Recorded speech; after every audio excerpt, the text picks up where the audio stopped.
California is full of places that look immortal, but some of its most haunting stories belong to towns that lost their future almost as quickly as they found it. Beyond the beaches, freeways, and movie-set sunshine, there's another California scattered across deserts, mountain passes, salt flats, and forgotten valleys.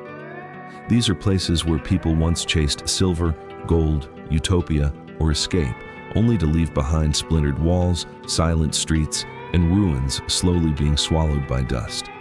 Today we're diving into 13 ghost towns in California, each one carrying a different kind of warning, a different kind of mystery, and in some cases, a past so strange it barely feels real.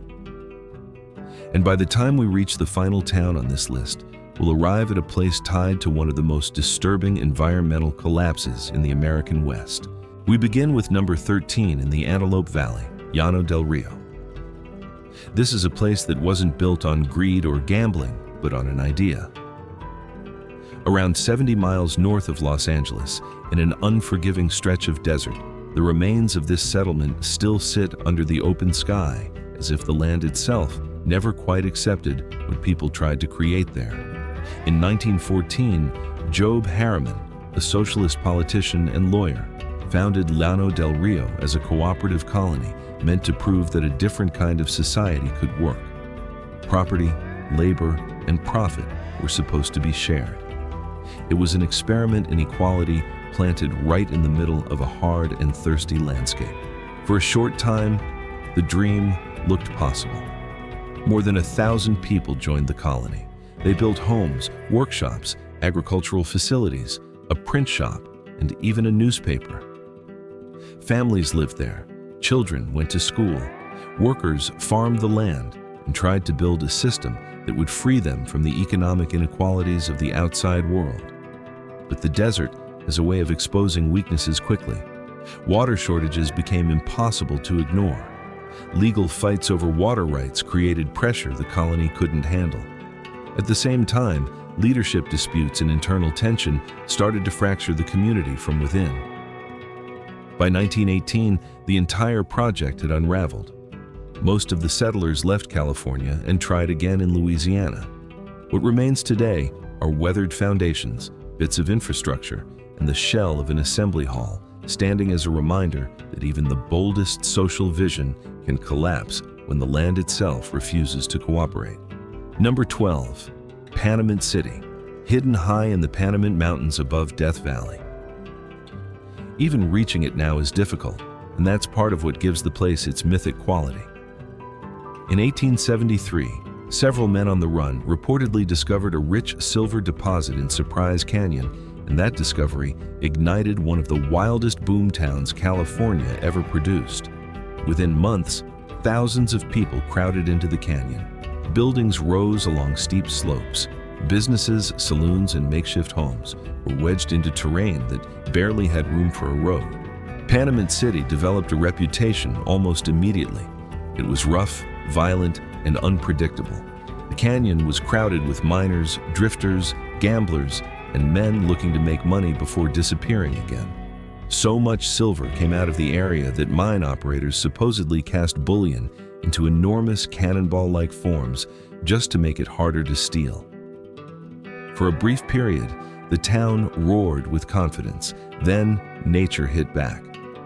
In 1876, a brutal torrent of floodwater tore its way through Surprise Canyon and wrecked much of the settlement. The damage came just as the most profitable ore was beginning to decline. By the following year, the boom had ended. Now, the remains cling to the canyon walls, stone ruins, a towering smokestack, collapsed mining features, and the kind of silence that feels total once the wind dies down. At number 11 is Drawbridge, one of the strangest ghost towns in the state, because it doesn't sit in a desert or on a mountain ridge. It lies in the marshlands of San Francisco Bay, isolated in wetland habitat and almost impossible to reach legally. In the late 19th century, Drawbridge began as a retreat for duck hunters and visitors arriving by rail. A station on a narrow strip of land brought people into the marsh, and over time, a small community formed around it. Hotels, lodges, and homes appeared in what must have felt like a hidden world suspended between water and sky.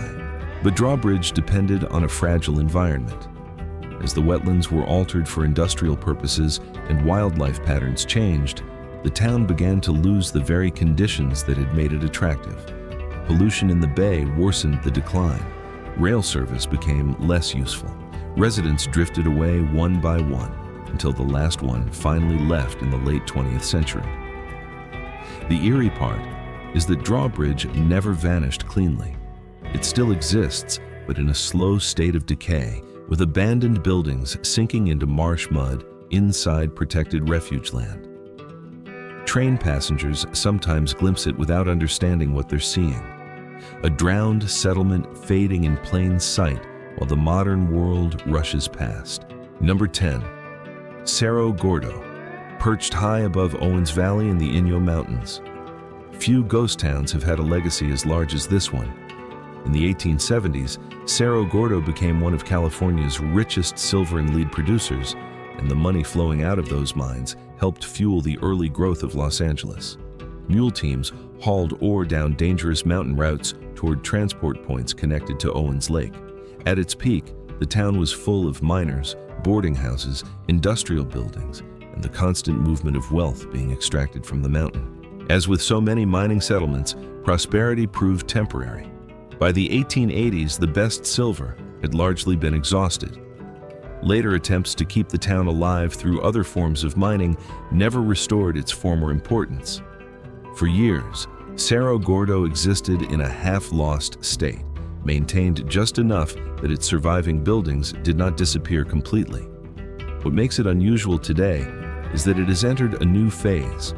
In recent years, private owners have tried to restore and preserve parts of the site, documenting the effort and drawing attention back to a place that had nearly slipped into legend.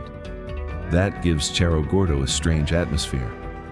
It is not exactly dead, but it is not fully alive either. It feels like a town paused between two centuries, waiting to see whether history can be rebuilt after it has already crumbled. Number 9 is Ballarat, near the edge of Death Valley, which tells a quieter story. Founded in the late 1890s, it served as a support town for miners working in nearby mountain camps, especially in the Panamint region. During its active years, Ballarat had the usual essentials of a frontier settlement: a post office, saloons, a school, and businesses that supplied the constant churn of prospectors and laborers. It functioned as a practical hub, one of those places that becomes vital only because harsher, richer places nearby need food, transport, and human endurance to keep going. When the mines it served began to fade, Ballarat lost its reason for existing. Most people moved on, and by the early 20th century, it had largely emptied out. Yet unlike many ghost towns, Ballarat has never been completely severed from the living world. For long stretches of time, caretakers or isolated residents remained there, looking after the old structures and keeping a fragile human presence in the ruins. That lingering occupation gives the place a different energy. It doesn't feel frozen like a museum, it feels watched. The old jail, cemetery, and adobe remnants carry the weight of a place that has outlived its purpose, but never entirely surrendered its identity. Number 8. No discussion of California ghost towns can ignore Bodie. It is probably the most famous on this list, but fame can make people underestimate how unsettling it really is. Located high in the eastern Sierra, Bodie exploded after gold discoveries turned it into one of the largest and roughest boomtowns in the American West. By the late 19th century, it had thousands of residents, dozens of saloons, businesses of every kind, and a reputation for violence so severe that its name became shorthand for lawlessness. The gold rush eventually weakened, and a series of fires destroyed parts of the town. By the mid-20th century, most of the remaining residents were gone. But Bodie's real distinction comes from what happened after abandonment. Instead of undergoing complete restoration or fading into oblivion, it was intentionally maintained in a state of suspended decay. That means the buildings were stabilized, not renewed.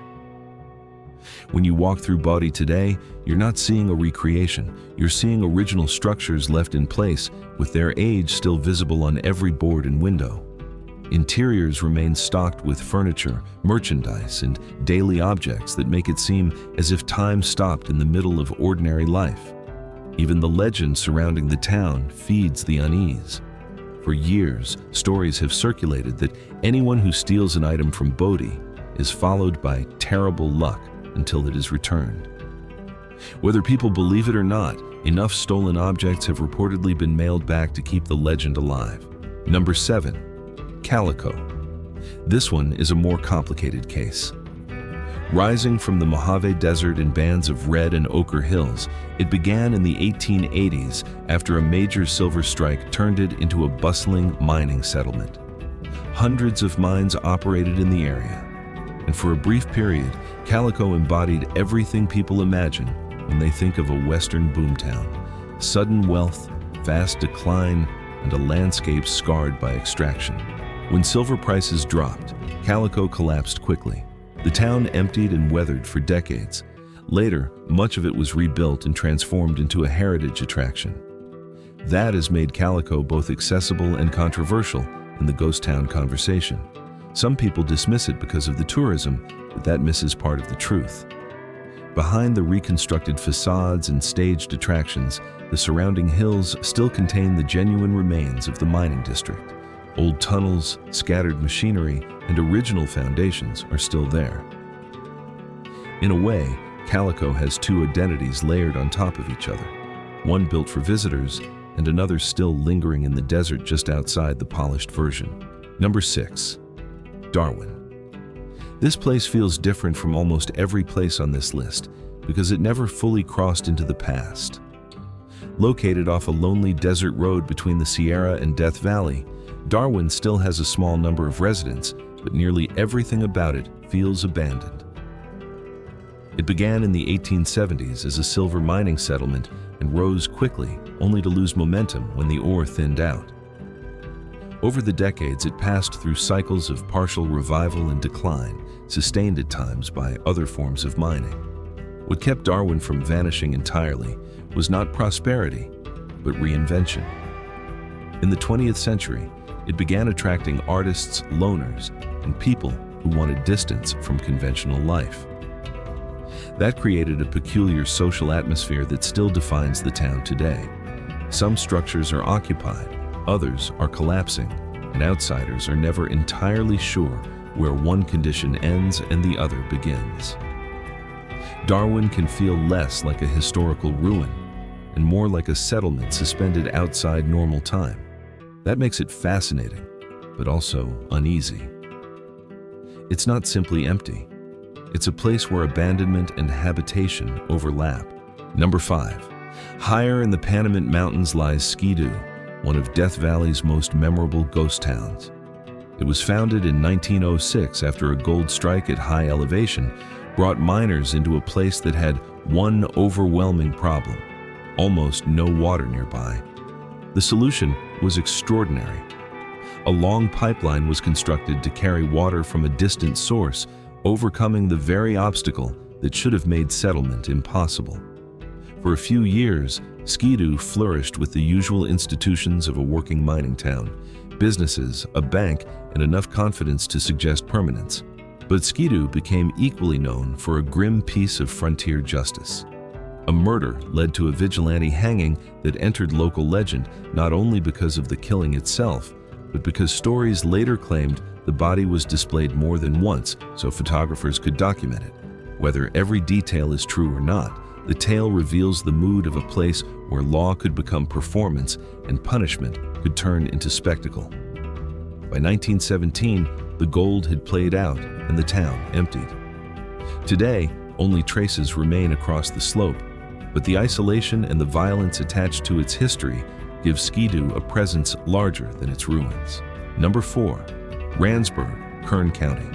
This is another town balanced between life and death. Gold was discovered there in the 1890s, and the area grew into a productive mining district linked with nearby communities that supported extraction for decades. Unlike most ghost towns, Randsburg never completely gave up. A small population stayed behind through every downturn, and that continuity gives it a rare authenticity. Walking through Randsburg today means seeing original buildings still in use alongside others that have clearly surrendered to time. There is still a post office. There are still businesses. Yet the overall feeling remains unmistakably ghostly because the town's scale belongs to another era. The dirt streets, historic storefronts, and faded mining atmosphere haven't been cleaned into something artificial. Randsburg doesn't present itself as a memory. It simply kept existing long enough for the modern world to move past it. Number 3. Deep in Death Valley sits Harrisburg, a settlement tied to one of the desert's most colorful prospectors, Shorty Harris. Founded in the early 20th century, the town emerged after a gold discovery in an environment so harsh and remote that even today, many Death Valley visitors never get anywhere near it. Like many desert camps, Harrisburg was modest in structure and short in lifespan.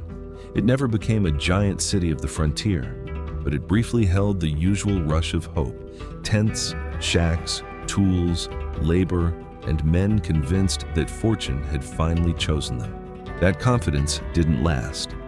The most promising ore failed to support long-term prosperity, and the town emptied within a few years. But the climate of Death Valley preserves what other environments would erase. At Harrisburg, pieces of the past remain where they were dropped. Stone walls, wooden fragments, rusted cans, and old glass still mark the site. The desert does not bury quickly there. It keeps things exposed, as if making sure failure remains visible. The burial of Shorty Harris in Death Valley only deepens the sense that for some people, this brutal landscape was not just a workplace, but a homeland. Number 2. Masonic, high above Bridgeport in Mono County, is one of the more overlooked places on this list, and that obscurity is part of its appeal. Founded in the early 1900s after gold was found in remote mountain country, Masonic grew rapidly despite its difficult terrain and severe winters.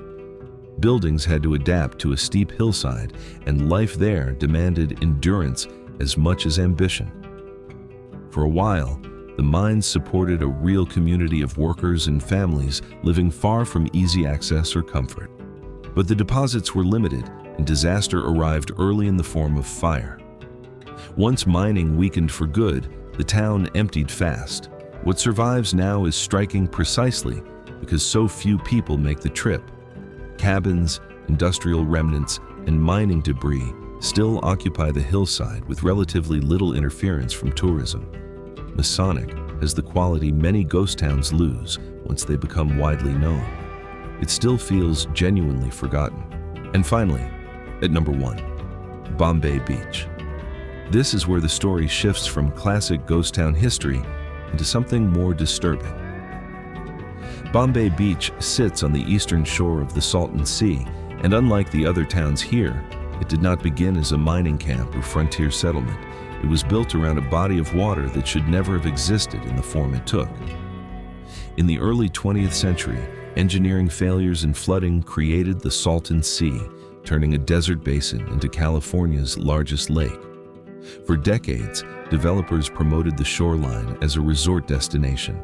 Bombay Beach became a recreational community with vacation homes, boating culture, and the promise of leisure in an unlikely place. Then the illusion collapsed. The sea had no natural outlet, and over time, its salinity increased. Pollution, agricultural runoff, ecological imbalance, and mass die-offs turned the shoreline into a place of rot and retreat. Water levels shifted, buildings were damaged, tourism evaporated. What remains now feels almost apocalyptic.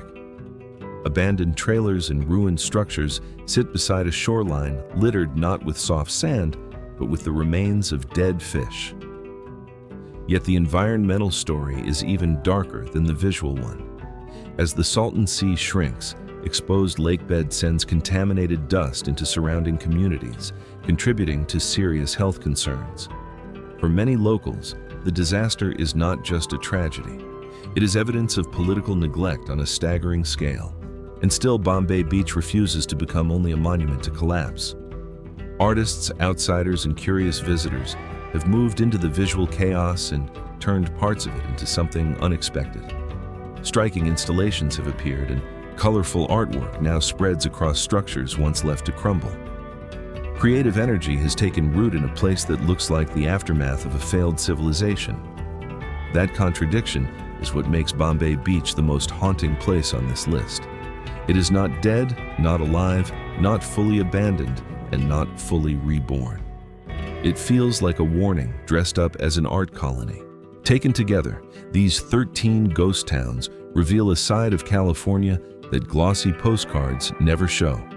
They tell the story of ambition colliding with drought, greed, distance, disaster, violence, bad planning, and the sheer indifference of the landscape. Some were mining camps built too fast. Some were experiments that never stood a chance. Some are still inhabited by the stubborn few who refuse to let the last light go out. But all of them force the same question. How permanent is any place we build, really? If the economy shifts, the water disappears, the ore runs out, or the land decides it wants everything back. In California, the answer is written across empty streets, broken walls, and towns that once believed they were the future. And if you enjoy uncovering the forgotten, the eerie, and the unbelievable corners of history, subscribe to the channel and join us for more stories hiding just beyond the edge of the map.